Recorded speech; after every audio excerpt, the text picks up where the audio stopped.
Yeah, good evening. We are making video on one of the topic of class 8 science, microorganism, friends of Yeah. foe. And what we are doing, there is one little doubt. Already we have discussed that chapter. Yeah. The topic is some other uses of microorganism. There are certain bacteria and protozoa which normally live in the digestive system of some animals, such as cows, goats, and sheep. They help the animals they help the animals that digest grass and plants by breaking down cellulose which the animal themselves cannot do. आपको पता है कई bacteria और protozoa जो होते हैं वो normally digestive system में रहते हैं कई एनिमल्स के, जैसे कि काउस, गॉट्स और शीप। ठीक है, जो ये हेल्प करते हैं एनिमल्स को ताकि वो ग्रास को डाइजेस्ट कर सके और प्लांट्स को बाय ब्रेकिंग डाउन सेलुलोज। ठीक है, जिसे एनिमल खुद नहीं कर पाते हैं। बैक्टीरिया काफी यूजफुल है टोबैको में, टोबैको यानी तंबाकू, लेदर और जूट इंडस्ट्री में।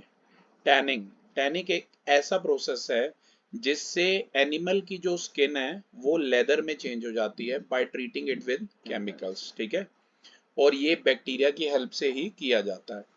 जूट इंडस्ट्री में जो जूट प्लांट्स हैं वो वाटर में सबमर्ज होते हैं ताकि जो बैक्टीरियल एक्शन है वो सेपरेट कर सके फाइबर को रेस्ट ऑफ द टिश्यूज से। जो फाइबर्स होते हैं फिर उन्हें वुवन किया जाता है ताकि जूट क्लोथ बन जाए।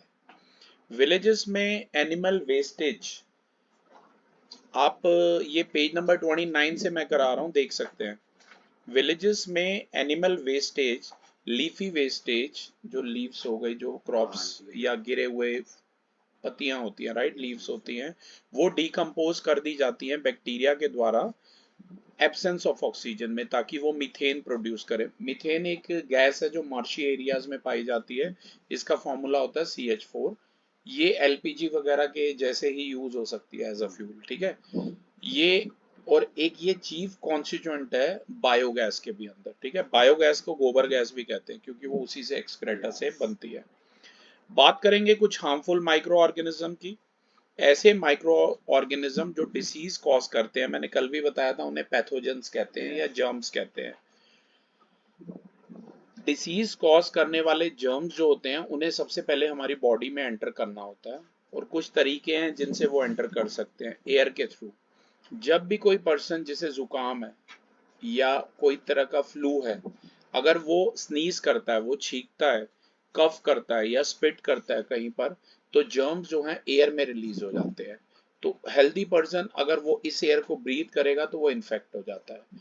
कई जो डिसीजेज हैं जो स्प्रेड करती हैं एयर के थ्रू, वो common cold, flu, chicken pox, mumps, tuberculosis, TB, Meselson और पोलियो हो सकती हैं। ठीक है, फूड और वाटर के थ्रू, उसके एग्जाम्पल है कॉलरा, टाइफाइड और हेपेटाइटिस। ठीक है, डायरेक्ट कांटेक्ट के थ्रू अगर किसी भी सिक पर्सन के कांटेक्ट में आते हैं तो रिंगवर्म, वो दाद, common cold, flu, chicken pox, ये सब हो जाता है।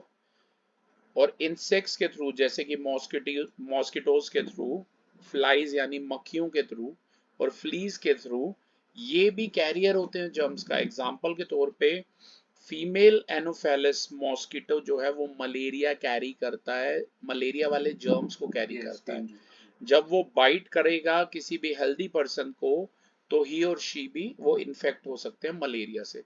और मलेरिया से सबसे ज्यादा मौतें हुई हैं, इतनी एटम बॉम्ब से भी नहीं हुई, समझे, ये ध्यान रखना। She can get infected with malaria.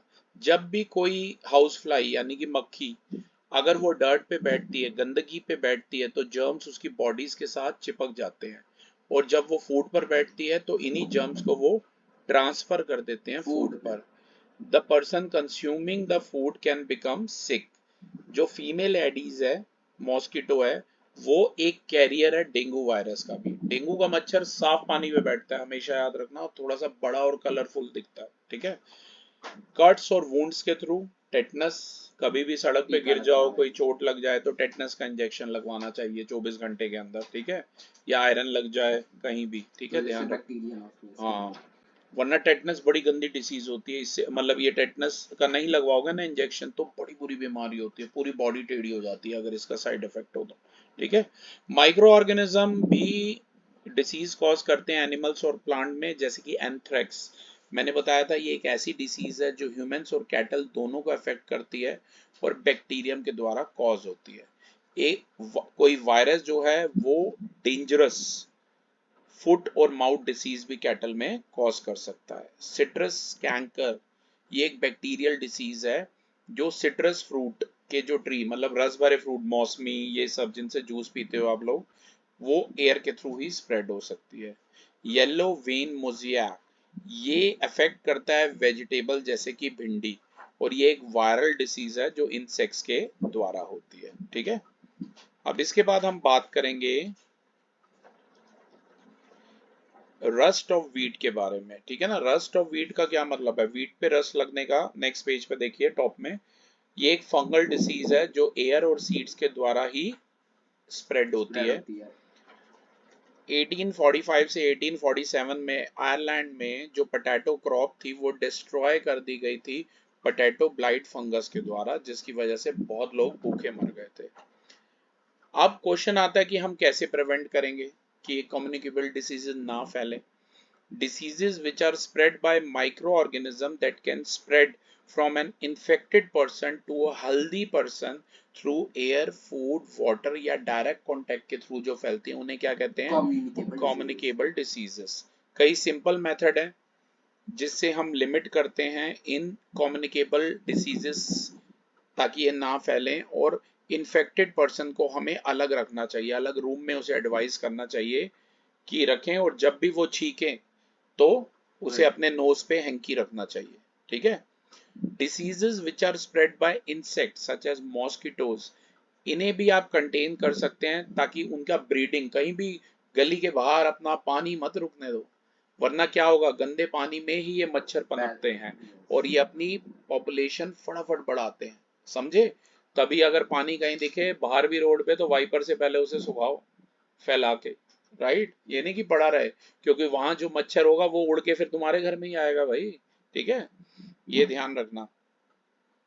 To prevent mosquitoes from breeding, we should not allow water to collect anywhere in our neighborhood। इसे अंडरलाइन कर ले और अच्छे से अप्लाई कर इस चीज को। ठीक है, इसके बाद बात करेंगे कि माइक्रो ऑर्गेनिज्म जो होते हैं ये फूड को भी स्पॉइल करते हैं, याद रखना आपने। ठीक है, बैक्टीरिया और फंगाई वो रिस्पॉन्सिबल होते हैं स्पॉइलेज ऑफ फूड के लिए।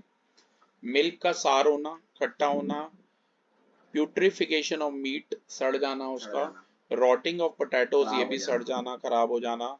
Vegetables and fruits are due to the action of bacteria. Growth of mould can make food unfit for consumption, अगर मोल्ड आ जाता है ना उसके ऊपर, फूड के ऊपर, तो वो फूड भी खाने लायक, ऐसा फूड खा लोगे तो आपको फूड पॉइजनिंग हो जाएगी। ईस्ट, ये भी फ्रूट जूसेस बनाने में काम आती है, टमाटो जूस, ये भी अनफिट होती है कंजप्शन के लिए, मतलब खाने पीने के लिए, क्योंकि ड्यू टू फर्मेंटेशन। ठीक है ना, ये भी फर्मेंट हो जाता है फूड, आपको पता ही है। जैसे कि अगर आप देखें यहाँ, micro organism growing on food sometime produce toxic substances, ये फूड को पॉइजनस करते हैं। ऐसे फूड को अगर आप खा लेंगे तो आपको फूड पॉइजनिंग हो जाएगी, राइट। जैसे कि आप देख भी सकते हैं ब्रेड और एप्पल ये सब स्पॉइल हो गए हैं। ठीक है, फूड प्रिजर्वेशन की बात करें कि आप कैसे फूड को स्पॉइल होने से रोकेंगे या प्रिजर्व कैसे कर सकते हैं। आपको जो माइक्रोब्स हैं फूड के अंदर उन्हें किल करना होगा और उन्हें दोबारा ग्रो नहीं होने देना होगा। तो कुछ स्टेप्स हैं जो आपको इंश्योर करने होंगे ताकि फूड जो है आपका लंबे समय तक चले और खराब ना हो। इसी प्रोसेस को हम फूड प्रिजर्वेशन कहते हैं। फॉलोइंग कई कॉमन मेथड हैं, जैसे हीटिंग, अगर हम फूड को हीट कर देते हैं हाई टेम्परेचर पे तो सारे माइक्रोब्स जो हैं मर जाते हैं। एग्जाम्पल के तौर पे मिल्क और वाटर, खासकर, एक सेकेंड,